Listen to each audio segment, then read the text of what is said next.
The Boys, Season 3, Episode 8 Finale, Predictions and Theories. Hi everyone, welcome back. I'm Terry and this is Marvelous Videos. Episode 7 of The Boys really flipped the script in a lot of ways. We found out that Queen Maeve and A-Train were alive, the boys, minus Huey, have turned on Butcher, and, spoiler alert here, Soulja Boy is Homelander's literal daddy. What? Yes folks, Eric Kripke and his team went there in all caps and managed to squeeze out an episode so packed with character development that D&D are burying their faces in the melted pool of the Iron Throne somewhere.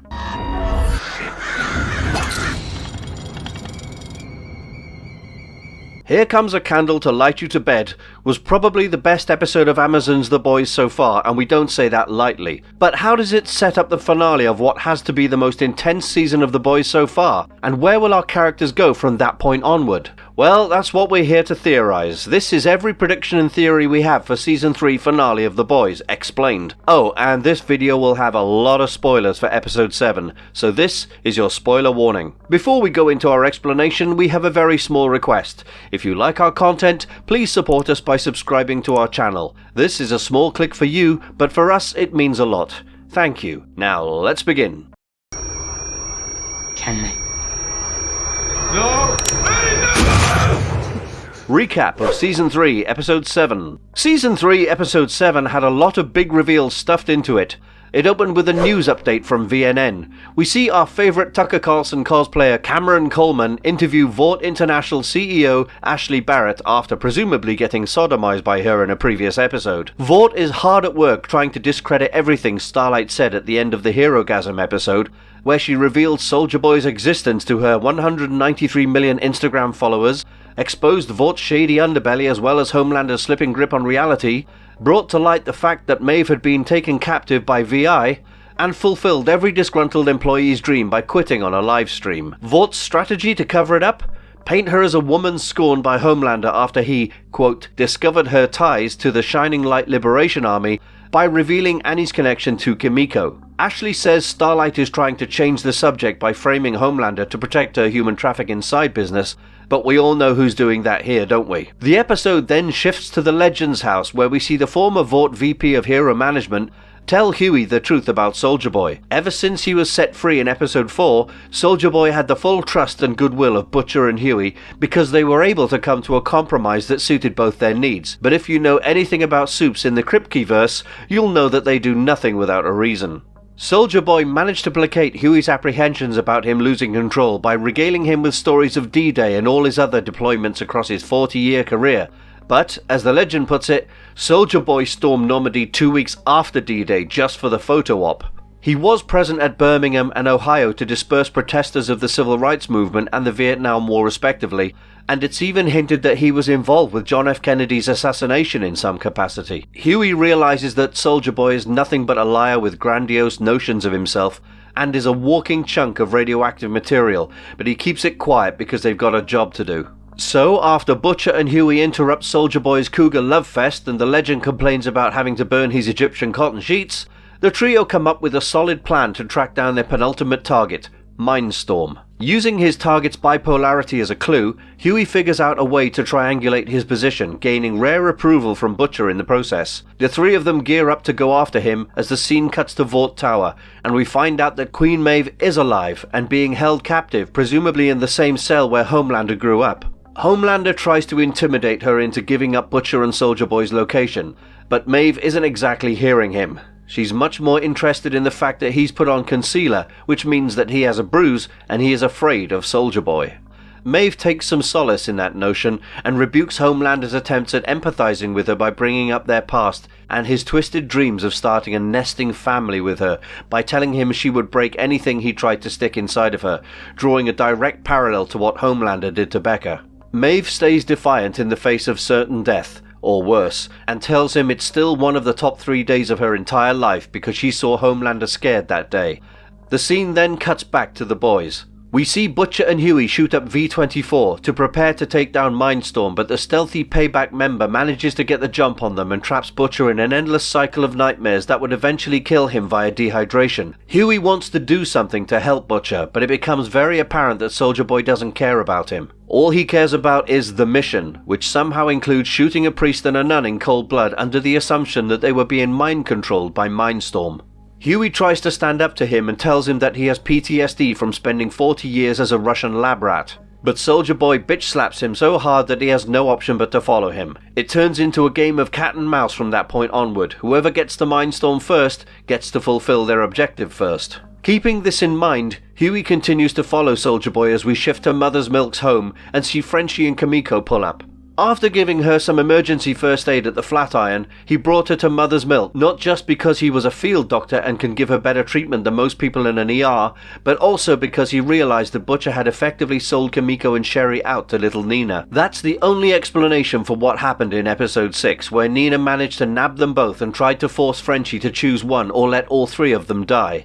Thanks to Kimiko's superior fighting skills, they're able to make it out of there alive.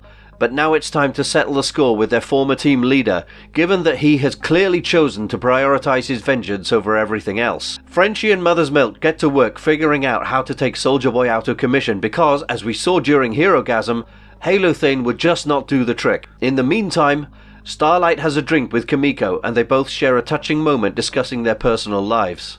Starlight admits to Kimiko that Huey doesn't want to be helped, so there's nothing she can do about it, when Kimiko drops a bombshell on her. She wants Annie to bring her the permanent Compound V so she can get her powers back.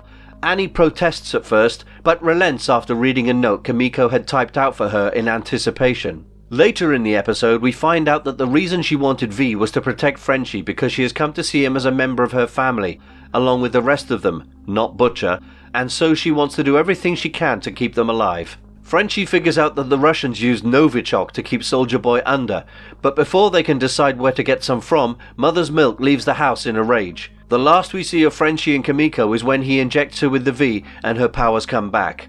Kimiko had revealed to him her choice of taking the V again, and Frenchie being Frenchie, he understood. Mother's Milk wouldn't end this episode on such a positive note though, because the reason he left in a rage was that Todd took Janine to a Homelander rally without clearing it with Monique, and it rubbed both her and Mother's Milk the wrong way. Marvin confronts Todd about his decision to endanger his daughter's life, but he sees that his ex-wife's new boyfriend has totally bought into Homelander's propaganda and is unwilling to even admit that he can be lying. Things come to a head when Todd taunts Marvin by saying someone has to be Janine's father, and Marvin knocks him out for that, but instantly regrets it because he catches Janine watching him with terror in her eyes. No, not Butcher's dog, come on guys. Oh, and speaking of rallies, the one that Homelander ends up attending is a complete blowout because he spends his entire speaking time ranting about Starlight and panicking about Soulja Boy, firing up his laser eyes whenever he suspects that his predecessor is around. Dakota Bob was right to be baffled by his performance. After all, he was depending on Vought to make him president, and so was Victoria Newman, who caught Homie enjoying a nice bucket of freshly squeezed milk. And yes, we're referring to that scene from the trailer, though it was strangely cut from the episode. Vicky tells Homie straight up to get his crap together and reminds him how useful she has been to him when he threatens to kill her. She proposes a strictly transactional relationship with him and hands him a yellow piece of paper which is later shown to have an address scribbled on it. In the meantime, Soulja Boy and Huey manage to track down Mindstorm, and the former is about to get the jump on him when the latter teleports him out of there and brings him to Butcher to wake him up. Huey tells Mindstorm that he was acting like someone he truly wasn't, hinting that he too was done with revenge, and that he thought of Butcher as family, for better or for worse. And so Mindstorm wakes him up, which is good for him because Billy spent most of this episode reliving the trauma of his brother Lenny's death, and the fact that he held himself responsible for it, and saw a similar fate for Huey, who he had come to consider a little brother as well. Butcher wakes up apologizing and Huey calms him down. Mindstorm asks Huey to keep his end of the bargain and teleport him somewhere Soulja Boy can't find him, but it's too late. A throwing knife to the eye, a bag over the face and several clubbing blows to the head later, Mindstorm was no more, and Soulja Boy had learnt the biggest secret that Vought kept from him his entire life. He didn't tell Butcher and Huey what it was though, teasing friction between the two sides. Starlight breaks into Vought, steals Compound V, and manages to leave the building while exposing Homelander's homicidal insanity even further in one fell swoop. But it comes with a horrifying revelation about V-24. She calls Butcher and tells him that it's basically a super dose of brain tumors and that 3 to 5 doses could kill him and Huey. Butcher promises to tell Huey this, but he cuts the call short and tells him they need to get more V24 from the office instead, which is something Frenchie and Mother's Milk anticipate. So Annie decides to save Huey from Butcher and Soulja Boy whether he likes it or not. And the end of the episode is something we've done an entire video on, but suffice to say that it's the most infamous dad reveal in entertainment history since Darth Vader told Luke Skywalker that he was his father, because Soulja Boy ends this episode by dropping the bombshell on Homelander that he was, in fact, the daddy he had always wanted. And in the midst of all this craziness, we saw the Deep try to convince Cassandra to have a three-way with an octopus and end up dumping her instead. We gazed into the mind of Black Noir and found out that Soulja Boy's routine abuse led him to betray him in Nicaragua in the first place, and that his injuries were Soulja Boy's doing, not the Rockets. And we found out that A-Train was alive, but that he was now living with Blue Hawk's heart inside his chest, and he did not feel comfortable with that to say the very least. So, that's the episode recapped. Where do our characters go from here? Here are our theories. What father wouldn't want that for his son? Homelander and Soulja Boy will team up and go after Ryan, bringing 3 generations of Supes into the same frame. Throughout the season, Homelander has avoided acknowledging Soulja Boy's existence because he knows that he was the only one nearly as strong as him. And besides, Vought made Soulja Boy into a mythic hero who was martyred in the fight against the Contras in Nicaragua. So saying that he was still alive would go against every lie they had fed to the world so far, and possibly lead to a collapse for the company. And as Homie puts it in episode 5, if the company is screwed, he's screwed. That paranoia and fear escalated to such a proportion that he started talking to himself in the mirror again. And we, the audience, realized just how unstable he really was. Homelander's mirror self was coercing him into cutting out the last bit of his humanity, whereas John, the human representation of Homelander, only wanted to be loved by the people. But in the end, the guy in the mirror ends up winning the argument and convinces John that he doesn't need a mummy or a daddy. All he needs is to be clean and pure, and the only way to do that is by cutting out the last bit of his humanity. But try as he might, he can't do it.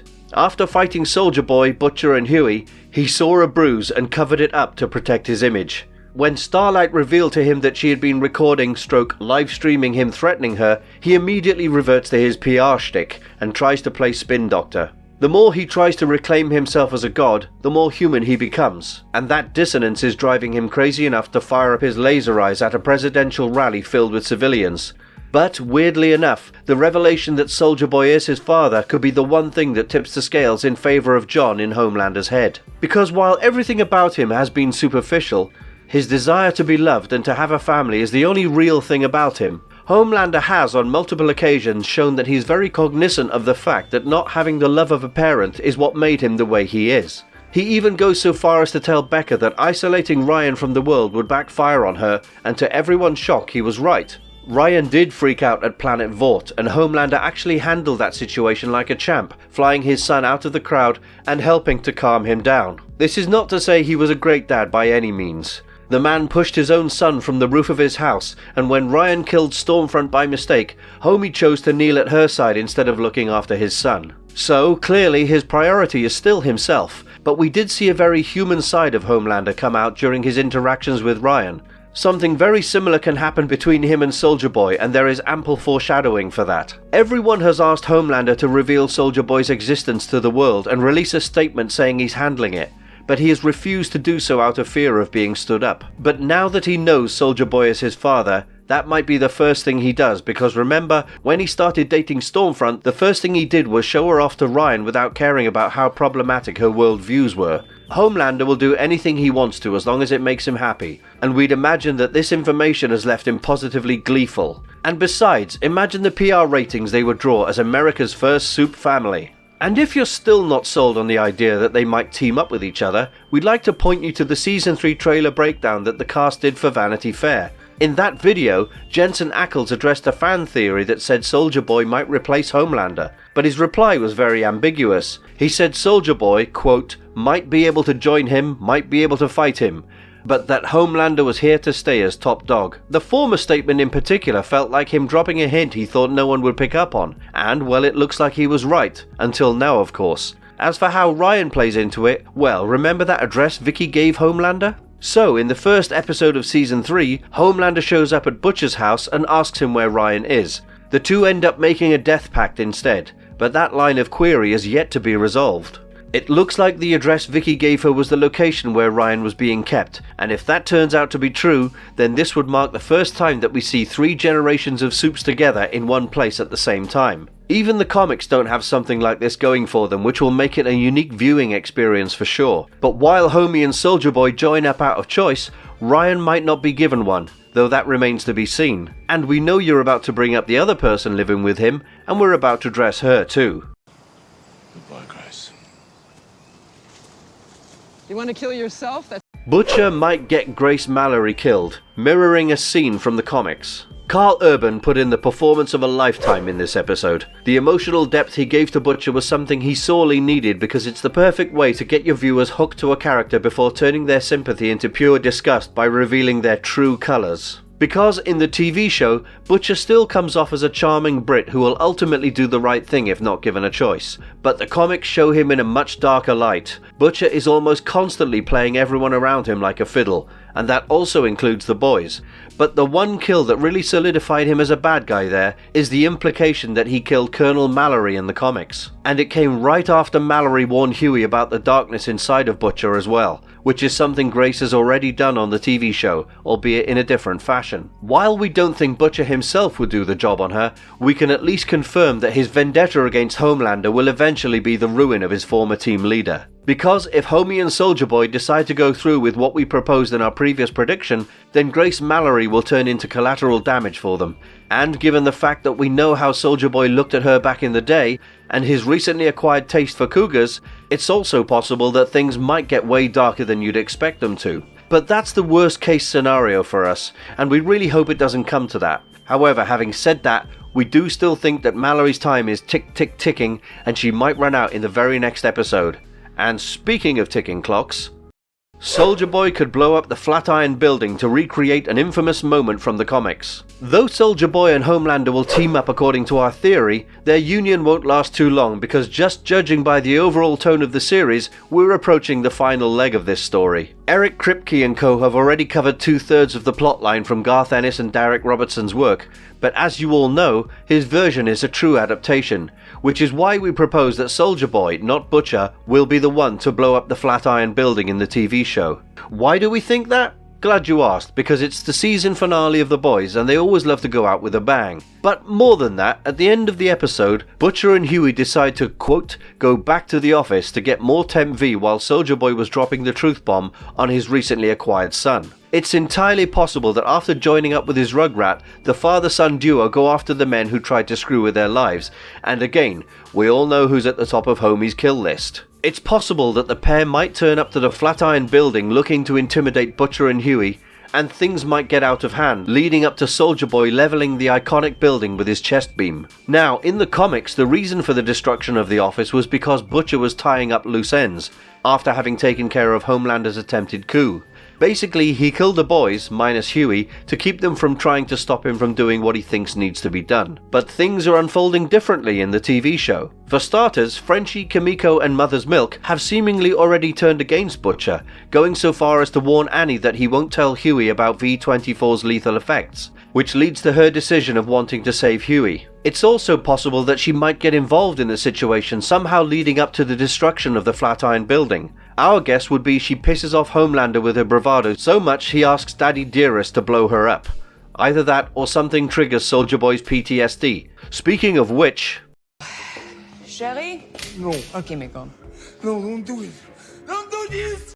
Love Sausage or Little Nina might give Frenchie and Mother's Milk the Novichok. Frenchie and Mother's Milk figured out that the deadly Russian nerve agent called Novichok is what the Ivans used to keep Soulja Boy under for 4 decades. But they have a big problem. Novichok isn't exactly an over-the-counter drug. In fact, it's very hard to get a hold of it if you're not tight with the FSB, because they're practically the only ones with access to it. Frenchie remarks that they might have to take a trip to Russia to secure the Novichok, but we know that's not going to happen again just because of how things are seemingly being set up for a train crash. What is possible is them using a Russian contact to get it, and that's where Love Sausage and Little Nina come into the picture. Now, admittedly, little Nina is a bit of a stretch given the fact that she wanted to kill Frenchie, Kimiko and Sherry just an episode earlier, but she wasn't killed in the process. In fact, Toma Capone's character specifically mentions that Nina was gone, confirming that she is still alive. We've already seen that Nina has contacts within the Russian government and the FSB as well, which is how she gave Butcher Soulja Boy's location in the first place. So she is probably their best bet at getting Novichok from a practical point of view. And now that Kimiko has regained her powers, Nina will probably crap her leather skirt if she sees her again. She was already terrified of Kimiko even when she was powerless after all, so if Frenchie and the crew go back to her, there is a chance that she might play ball without trying to kill them all. But a more interesting possibility is Love Sausage. In the comics, Love Sausage is literally the only Soup who is a nice guy through and through. What's more is he works with the boys and helps them produce a version of Compound V that makes Soup's heads pop if activated at a certain frequency, which is the inspiration for Victoria Newman's powers from the show. But in the comics, Billy kills him after Love Sausage ceases to be useful to him. And given that his role in the show isn't as integrated into the story as his comic book counterparts, it's possible that they might give him his comic book role on a marginal scale. It would also make sense for them to go to Love Sausage to bring the running gag between him and Mother's Milk full circle. So there's that to consider as well. Suffice to say, the boys aren't going back to Russia again. They'll find a way to bring the Novichok to the US, and it could end up involving Little Nina or Love Sausage. We'll just have to wait and see which one it is. But the A-Train's back, baby! Right? That's your... A-Train and Black Noir might end up turning on Homelander and Vought and join the boys. Two characters that really got us thinking this episode were A-Train and Black Noir. Well, Noir not so much thinking as feeling all the feels for him and his Buster Beaver pals. Turns out Butcher did pick out the wrong file when he took down Gunpowder, because the routine abuse described in that official complaint was meted out to Black Noir more than anyone else. We saw this through his own eyes, when an animated rendition of key events from his life played out in front of us. Not only was Noir relentlessly bullied and screwed out of big money roles by Soulja Boy, but the fact that he was mute, brain damaged and sported a horribly scarred face was also thanks to the patriotic SOB. After reliving the events of that fateful day in Nicaragua, confirming Noir's leadership of the attack on Soulja Boy, he decides that he needs to face his tormentor once and for all. And that's where the boys might come into play, at least the ones who aren't with Butcher. Black Noir might be brain damaged and have the emotional maturity of a 12-year-old, but he is a genuine guy under the mask, and if he can convince Frenchie, Mother's Milk and Kimiko that he wants to join up with them, then we'll have the makings of a Counter-Strike team of Soups, who can at least keep Homelander and Soulja Boy at bay.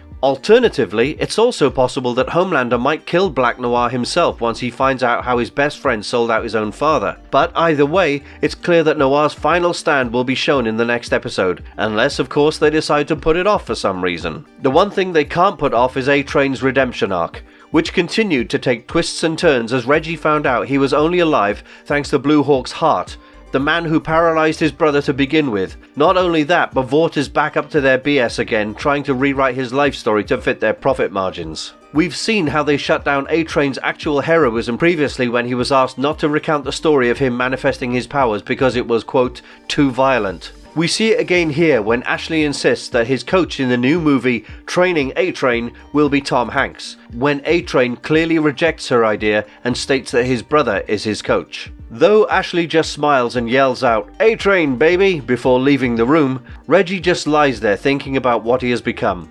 Jesse T. Usher does a great job of conveying exactly how A-Train feels about all this, his internal conflict literally materializing on Usher's face. But what makes us think that A-Train might join the boys is the fact that Soulja Boy seems to be more like Liberty than we first thought. That civil rights movement he helped quell? Well, guess why that happened in the first place. And if you keep connecting the dots on this racially charged mental pathway we've put you on, then you'll probably come to the same conclusion as us.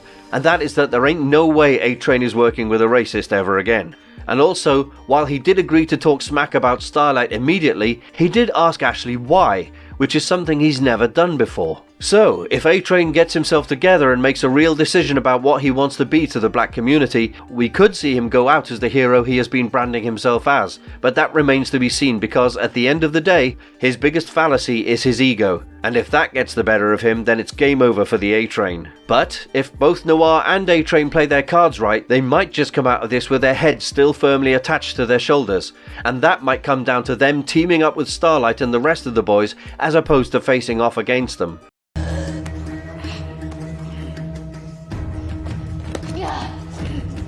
Queen Maeve might sacrifice herself like she did in the comics to protect Starlight. We don't know how this one will go down, but we have this feeling that it will happen. Starlight has already entered and exited Vought once in her quest to take them down after quitting the Seven. And yes, Homelander knew she was there all along, but if he isn't there at all, then that gives Annie the perfect opportunity to break Maeve out of her holding cell. We found out that the global wellness retreat story was a blatant lie because Maeve is clearly still at Vought Tower. But how does that bring us to the sacrifice? Well, if you remember from the comics, both Starlight and Maeve were captured by the Homelander before he launched his plan to take over America. When they made it out of their cells, the duo was confronted by Big Homie himself, who wasted no time in making it clear to them that he didn't plan on letting them live. Maeve bravely pushed Starlight out of the way and charged him head on, but she ended up losing that same appendage to his monstrous strength, which he then hurled at Starlight as she escaped from his mirth. Something similar could happen here as well, only this time Starlight will be saving Maeve, and she will return the favour by stalling a rampaging Homelander long enough for her to make her escape. There's been enough foreshadowing for Maeve's death already. I mean, literally every time she's been mentioned since she was apprehended has been with respect to her current status, with the first question always being, is Queen Maeve even alive? Which leads us to believe that her time draws closer. And what better way to give your actual superhero the motivation to go nuts on the supervillain of your story than having her witness the death of her literal childhood idol? Starlight has been saying all the right words so far, but she also needs to get her hands dirty with the action to back up what she's said. We think that Maeve's death will be her tipping point, but that's just us. What we can confirm is that Butcher and Huey are about to have a lot of problems between them. Yeah, fuck yeah. Huey says he wants to go home, but he can't resist the V, and that will be his downfall. So far, Butcher and Huey have already taken 3 doses each. Butcher has taken perhaps a couple more, but we bring this up because Annie discovered that 3 to 5 doses of V24 can cause your brain to develop so many lesions that you eventually die of a horrific hemorrhage or something worse. In fact, Huey specifically says Butcher's brain is leaking when something comes out of his ear while they were tracking Mindstorm. But that's not what makes this situation so delicate. It's the fact that Butcher doesn't tell Huey what V24 does to the brain immediately that really puts the final nail in the coffin. Throughout the episode, we saw him lamenting Lenny's loss and trying to prevent his younger self from making the decisions that led to his younger brother's death. He also realizes that he sees Lenny in Huey, and it becomes even more evident when he confuses the two after Mindstorm wakes him up. But what's really tragic is the fact that in the end, it looks like Dream Lenny's ominous last words might just turn out to be true, because Butcher leaving Huey in the dark about his brain's condition is not just a violation of his trust, it actively endangers his life. It's meant to be a direct parallel to the way that Butcher leaving for the SAS led to Lenny's untimely demise. No matter how much Billy tries to deny it, in the end he is the monster his father was. Him not telling Huey about the effects of the V24 is what seals his status as the show's true antagonist, because he is literally too far gone by that point. We can imagine Huey breaking out of the powerful haze that the V24 has put him in when he realizes just how much Butcher has toyed with his life since the day they met. But that's just it, isn't it? Huey loves the way V24 makes him feel, and that addiction is hard to break. There's always a chance that he might just become a nihilistic mess like Butcher himself, but if anything will be wee Huey's downfall, it will be his own actions, as has been made very clear throughout this season. Marvelous verdict. These aren't even all of our predictions, but this video is way too long already, so we'll wrap this one up here. Season 3 has been a roller coaster from a pure storytelling perspective. I don't think The Boys has ever had this many plot twists in both seasons 1 and 2 combined. Watching episode 7 was like stepping into a minefield of plot twists, but that's what made this video so much fun to work on. Every prediction we've made here might come true or might fall flat on its face, but they've all got sound logic and reasoning behind them, and that is a testament to the genius of the show's creators. If Eric Kripke's team had not given us such a rich and interconnected tapestry of characters to riff off, then we wouldn't have been able to come up with this video in the first place. But now that we have, let us know which of them you agree with, which of them you disagree with, and which of them you think are just not going to happen down in the comments below. And if you liked our content, don't forget to leave a like and subscribe to us if you haven't already. Have a good one and be safe. Thanks for watching, and see you next time.